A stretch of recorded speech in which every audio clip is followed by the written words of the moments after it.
아, 형님들. 오늘 얘기하려는 내용이 저도 처음에 자료 보고 진짜 이상하다고 생각했거든요. 3월 4일 얘긴데 이날 이 코스피가 이틀 연속 폭락하면서 역대 최악의 낙폭을 기록하던 바로 그날이에요. 코스피 전체가 7% 이상 급락했고 개미들 계좌가 불타는 날이었어요. 당연히 방산주도 같이 빠졌어야 정상이잖아요. 실제로 한화에어로스페이스가 그날 마이너스 12, 14%대 급락했고 현대로템도 두 자릿수 하락이었고 한국항공우주도 마찬가지였어요. 그런데 형님들, 딱 한 종목만 그날 신고가를 찍었어요. LIG 넥스원이에요. 장중 84만원대까지 올라가면서 52주 신고가를 갈아치웠거든요. 코스피 폭락장에서 방산주들이 동반 급락하는 와중에 혼자만 신고가예요. 이게 단순한 운이냐 아니면 이 종목이 다른 방산주와는 본질적으로 다른 이유가 생긴 거냐, 오늘 이거 같이 파고들어 볼게요. 일단 배경부터 제대로 정리할게요. 이걸 알아야 LIG 넥스원 얘기가 맥락이 살거든요. 2026년 2월 28일에 미국과 이스라엘이 이란 본토를 향해 대규모 공습을 개시했어요. 트럼프 대통령이 직접 이름까지 붙였어요. 장대한 분노작전 오퍼레이션 에픽 퓨어리라고요. 공습 목표가 단순하지 않았어요. 핵시설, 탄도미사일 생산시설, 혁명수비대, 핵심 지휘기지, 그리고 수뇌부까지 동시다발적으로 타격하는 대규모 작전이었거든요. 테헤란 상공에서 연쇄 폭발이 확인되면서 전 세계가 충격에 빠졌어요. 이란은 가만히 있지 않았어요. 즉각 반격에 나섰거든요. 쿠웨이트, 바레인, UAE 등 중동 내 미군 기지들을 향해 탄도미사일과 자폭 드론을 쏟아부었어요. 이란이 동원한 발사체가 탄도미사일 186발에 자폭 드론 812대, 합치면 거의 1000발에 달하는 어마어마한 물량이었어요. 여기서 형님들이 집중해야 할 나라가 있어요. 바로 UAE예요. 이란이 유독 UAE를 집중 공격했거든요. 공습을 직접 수행한 이스라엘보다 오히려 UAE에 더 많은 미사일이 날아온 아이러니한 상황이었어요. 이란 입장에서는 UAE가 미군 기지를 허용하고 미국 이스라엘 편에 선 배신자라는 인식이 있었던 거예요. 근데 형님들, 결과가 어떻게 됐냐면 UAE 정부가 이란의 공격이 한창 진행되는 와중에 항공편 운항을 재개하고 주민들에게 일상으로 복귀하라고 촉구했어요. 1000발 가까운 미사일 드론 공격을 받고 있는데 정부가 괜찮으니까 일상으로 돌아가라고 한 거잖아요. 이게 가능했던 이유가 뭐냐면 UAE 방공망, 그걸 거의 다 막아냈거든요. UAE 국방부 공식 브리핑을 보면 이란이 발사한 탄도미사일과 드론 중에서 90%가 넘는 비율이 요격됐어요. 그리고 그 요격 체계의 중심에 있던 게 한국산 방공무기 천궁 타이키였거든요.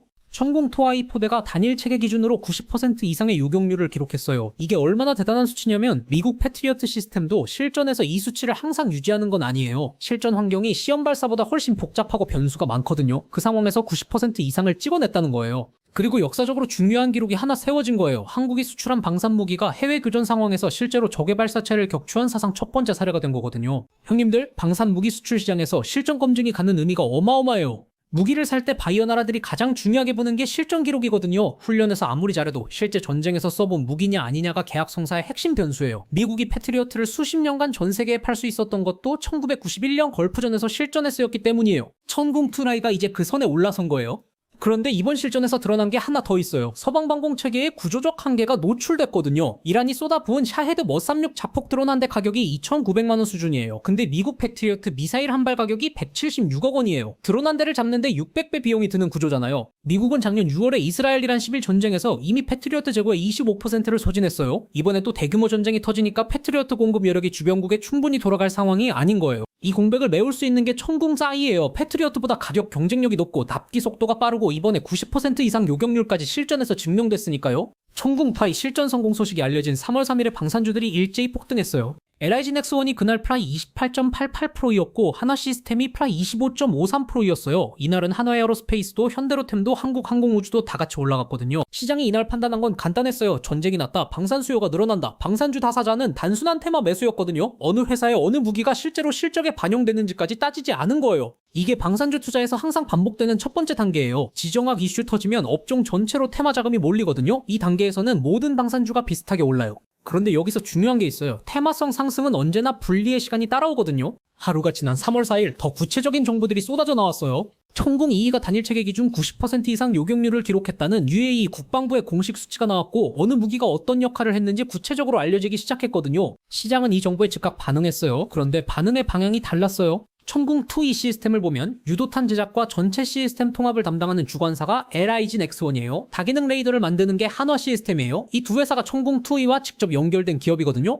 반면 한화에어로스페이스는 전투기 항공 엔진 분야고 현대로템은 K2 전차, 한국항공우주는 헬기와 경공격기예요. 이번 실전에서 직접 성능이 검증된 무기들이 아니에요. 3월 3일까지는 전쟁 테마로 다 같이 올랐는데 3월 4일에 실전 데이터가 구체화되면서 시장이 빠르게 분류 작업을 한 거예요. 실제로 실전에서 검증된 무기를 만드는 회사냐 아니면 전쟁 뉴스에 따라 올랐던 테마주냐를 가르는 거거든요. 결과적으로 LIG 넥스원은 남고 나머지는 차익 실현 매물에 눌렸어요. 형님들, 이게 방산주 투자에서 제일 중요한 법칙이에요. 지정학 이슈 초반에는 테마로 다 같이 오르지만 실전 데이터가 나오는 순간 진짜 수혜주와 테마주가 분리된다는 거거든요. 이걸 모르면 3월 3일에 한화 에어로스페이스 사서 3월 4일에 부십사 내 소중한 돈을 지키는 게 이 구분에서 시작되는 거예요.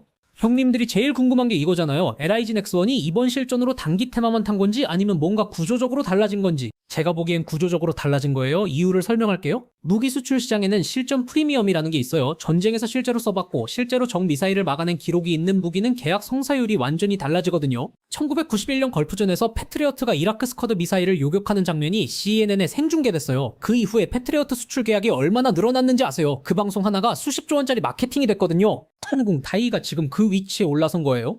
사우디아라비아, UAE 이후에 동남아시아, 유럽, 중동의 다른 나라들에서 천궁 2열 마냐는 문의가 폭발적으로 들어올 구조예요. 이게 LIG 넥스원의 향후 수주 파이프라인과 직결되는 얘기거든요. 기존의 사우디, UAE와 체결된 계약 규모만 수조 원이에요. 이번 실전 검증으로 추가 수주 협의가 이미 진행 중이란 얘기가 방산업계 안팎에서 나오고 있어요. LIG 넥스원이 있는 구미 방산 클러스터가 글로벌 방산 시장의 핵심 공급망으로 재조명받고 있는 이유가 여기 있어요. 교전 통제소와 유도탄을 생산하는 LIG 넥스원, 다기능 레이더를 양산하는 한화 시스템, 이 두 회사가 구미에 있거든요. 물론 리스크도 있어요. 솔직하게 말씀드릴게요. 첫 번째 리스크는 휴전 가능성이에요. 어제 NIT에서 보도가 나왔거든요. 이란이 제3국 정보기관을 통해 CIA의 물밑으로 접촉해서 휴전 조건을 논의하겠다는 의사를 전달했다는 거예요. 이 보도가 나오자마자 뉴욕 증시와 비트코인이 환호했어요. 만약 전쟁이 빠르게 끝나면 방산 테마 전체에 단기 하방 압력이 올 수 있어요. 근데 여기서 중요한 건 전쟁이 끝나도 천궁 IA가 실전에서 90% 이상 요격률을 기록했다는 사실은 사라지지 않는다는 거예요. 오히려 실전에서 이겼다는 게 전 세계 바이어들에게 가장 강력한 세일즈 포인트가 되거든요. 전쟁 기간에는 급한 수요로 계약하지만 전쟁이 끝난 후에야 오히려 여러 나라들이 방공 체계를 점검하고 추가 발주를 넣는 경우도 많아요.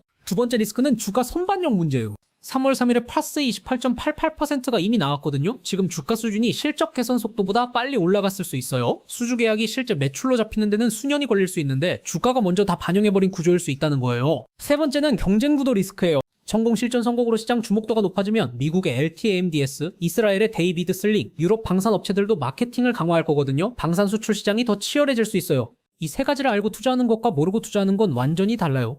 형님들, 방산주 투자에서 자꾸 잊어버리는 구분이 있어요. 전쟁 뉴스에 반응해서 단기로 올랐다가 꺼지는 게 테마주고 실제로 계약이 들어오고 그 계약이 매출로 반영되면서 이익이 구조적으로 늘어나는 게 실적 수혜주거든요. 3월 3일까지는 방산주 전체가 테마로 올랐어요. 3월 4일에 실전 데이터가 나오면서 LIG 넥스원 하나가 실적 수혜주 카테고리로 넘어갔어요. 검증된 무기는 팔린다는 게 방산시장의 철칙이에요. 그리고 팔린다는 건 계약이고 계약은 매출이고 매출은 주가거든요. 지금 LIG 넥스원이 그 경로의 출발점에 서 있는 거예요. 단기 주가가 이미 많이 반응한 건 사실이에요. 그래서 지금 당장 뛰어드는 게 맞냐는 각자의 판단이에요. 다만 한 가지는 분명해요. 3월 4일 그 하루에 한화 에어로스페이스는 B14%, LIG 넥스원은 신고가라는 결과를 만들어낸 건 운이 아니에요. 시장이 테마주와 검증된 실적 수혜주를 냉정하게 분리한 결과거든요. 내 소중한 돈을 지키고 싶다면 전쟁 뉴스에 흔들리지 말고 그 전쟁에서 실제로 뭐가 검증됐는지를 봐야 하고 그게 바로 오늘 제가 드리고 싶은 얘기예요.